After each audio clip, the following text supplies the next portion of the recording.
I don't think so. No, no, no, no. I don't think so. No, no, no, no.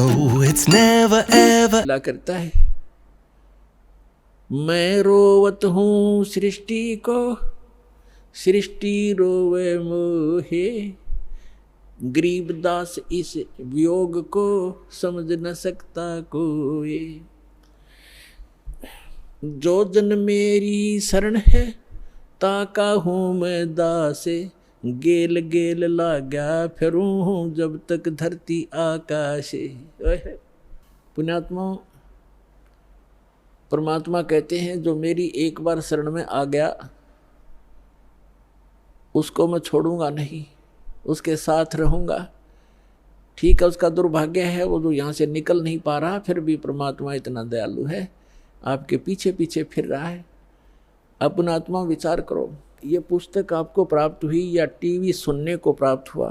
एक परिवार के 3, 4, 5 सदस्य हैं, जिनमें से 3 को ये ज्ञान समझ में आ गया, उनकी इच्छा बनी हम नाम लेंगे, दीक्षा लेंगे, कल्याण करवाएंगे। उन्होंने दीक्षा ले ली, प्रतिदिन अपना नित्यनियम आरती श्रमणी और सारा कुछ कर रहे हैं, मंत्र कर रहे हैं, सत्संग में भी आ रहे हैं। और बाकी शेष 2 हैं, वो बिल्कुल सोचते भी नहीं, कहते हैं तो भी नो के तुम ही कर लो, तुम ही पार हो जाना, हम तो फिर देख लेंगे। अब फिर क्या देख लेंगे, गधा बने पाछा तो कुम्हार देखेगा, आप क्या देखोगे? कड़ में मारेगा लठ, 2.5 मन का बोरा होगा कमर के ऊपर, फिर देख लेंगे। अब देखना, अब है ज्ञान, समझो। अब वो क्यों नहीं आते? जैसे कल का सत्संग जो था सुबह का, उसमें ये था कि 2 प्रकार से मानव शरीर प्राप्त होता है। एक तो पिछले पुण्यकर्मों के आधार से मानव शरीर लगातार 2, 4, 10, 50, 100 भी हो सकते हैं, ज़्यादा भी हो सकते हैं, लेकिन वो पूंजी समाप्त हो जाएगी, फिर 84 लाख योनियों में जाना ही पड़ेगा यदि उस मनुष्य जीवन के दौरान आपको तत्वदर्शी संत नहीं मिला।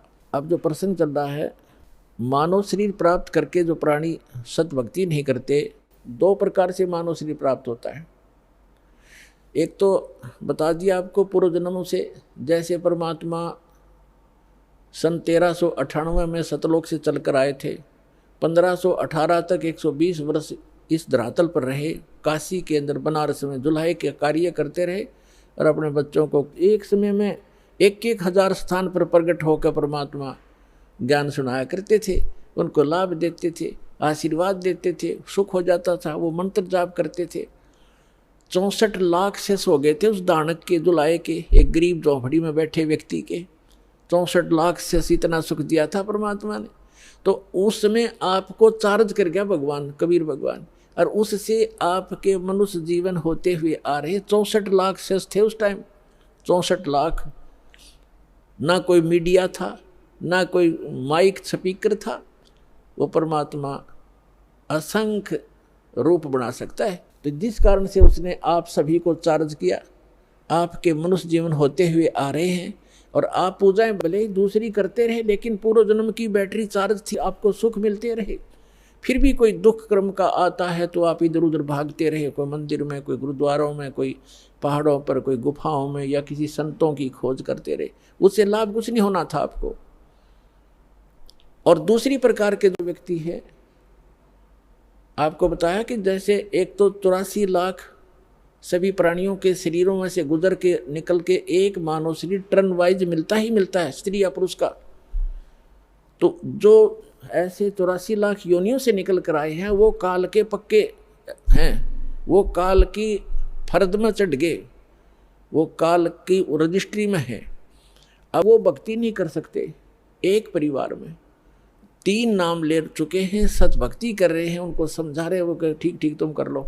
ये भी शुक्र है कि वो उनको मना नहीं करते, नहीं तो वो काल के दूत उनको भी मना कर दे, तुम भी नहीं जाओगे, ऐसा नहीं कर दोगे। ऐसा बताया परमात्मा ने कि जैसे ये कोयल क्या करती है, कोयल पक्षी है, ये अपना अलग से घोंसला बना करके अंडे उत्पन्न नहीं करती, क्योंकि उसके अंडों को काग खा जाते हैं, छोड़ते नहीं। ऐसा फार्मूला अपना रखा उसने।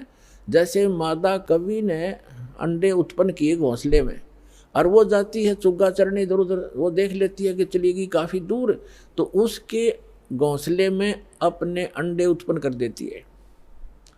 अब जो कौवी आती है वापस, वो असमंजस में पड़ जाती है कि कौन से मेरे हैं कौन से दूसरे हैं। तो वो इस असमंजस में उन चारों के चारों की ही परवरिश करना प्रारंभ कर देती है। और जब वो बच्चे उत्पन्न होते हैं तो एक जैसा कलर होता है, कोई पहचान नहीं होती उनकी, बिल्कुल सेम टू सेम रहते। और वो कोयल उस पर नज़र रखती है घोंसले पर कि अब ये कितना उड़ारी भर रहे हैं, कितनी दूर तक जा सकते हैं। तो तब वो दूसरे दूर पेड़ पर बैठ के अपनी बोली बोलती है, कुहू कुहू की आवाज़ लगाती है। जो कोयल के बच्चे होते हैं उनको प्रभाव होता है उनका, वो एकदम ऐसे ऐसे देखते हैं। जब वो फिर बोलती रहती है तो उड़कर वो अपनी माँ की बोली से आकर्षित होकर अपनी माँ की तरफ उड़कर चल पड़ते हैं। अब कौवी उनके पीछे पीछे उड़ती है कि मेरे बच्चे गए। कोयल आगे उड़ जाती है, दूर वृक्ष पर बैठकर फिर कुहू कुहू करती है, वो बच्चे फिर वहाँ से उड़कर आगे भाग लेते।